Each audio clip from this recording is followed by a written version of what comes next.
So, picture this. You're a highly respected royal doctor, and you start hearing this really disturbing rumor about a spiritual teacher you admire.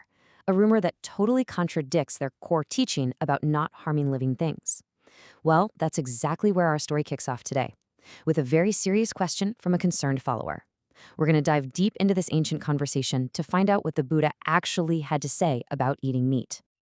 All right, so we're jumping right into the middle of a conversation. On one side, you have Jīvaka, a famous physician.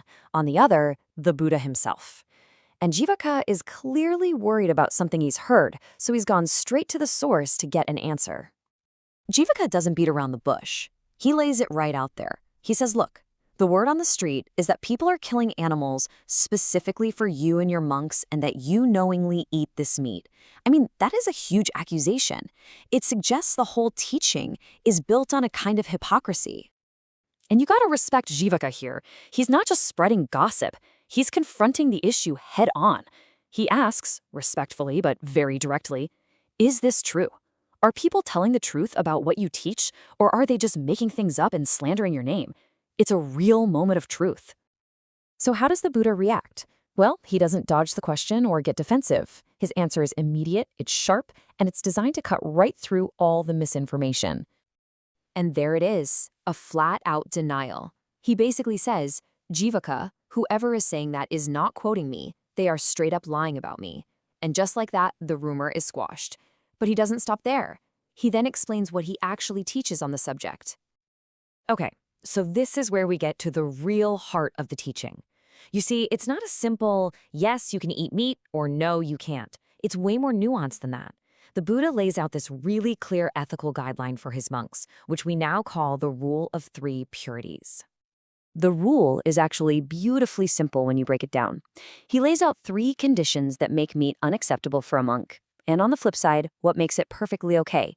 And it all boils down to one single crucial thing. Was the animal killed specifically for the monk? Let's take a closer look. So the first one is seen. This is pretty straightforward. If a monk literally sees an animal being killed for the purpose of making them a meal, that meat is absolutely forbidden, no question. Seeing it happen makes you directly involved. The second condition is heard. Now, maybe the monk didn't see it with their own eyes, but they are told by someone they trust, hey, we killed this animal just for you.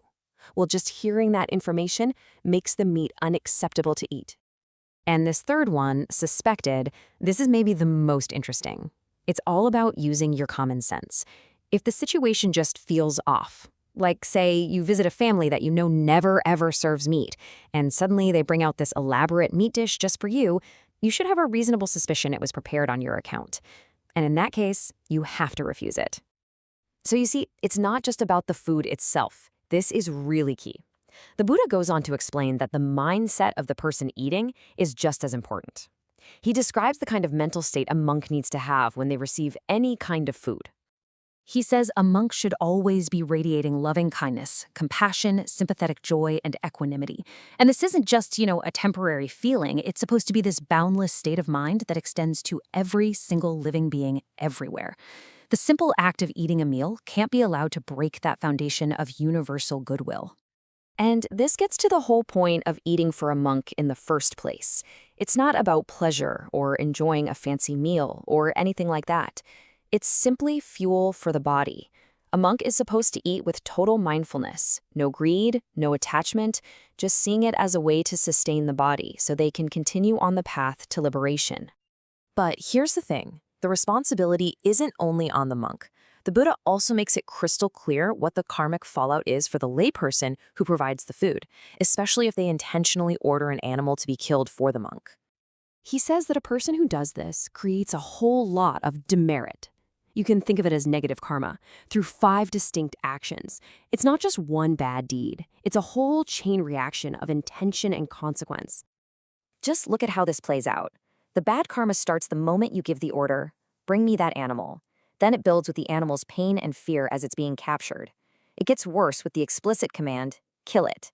It grows even more with the animal's suffering as it dies. And the final step is offering this meat, which is now completely unsuitable, to a monk.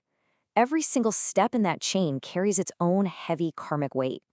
So, After this super thorough, logical, and really compassionate explanation, how does Jīvaka, the doctor who came in with this huge weight on his shoulders, react to all this?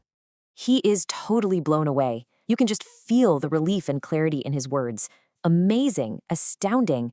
The light bulb has officially gone on. He completely gets it now. The monks eat food that is allowable and blameless. The nasty rumor has been replaced by a really profound ethical teaching. And that's what this 2,500-year-old story leaves us with. It's a powerful question for our own lives, right? In a world of factory farms and complex supply chains where we're so disconnected from where our food comes from, how does a framework like this even apply? This teaching, all about intention, awareness, and direct responsibility, it really challenges us to think about what we eat, what we know about what we eat, and what responsibility we carry for the choices we make every single day.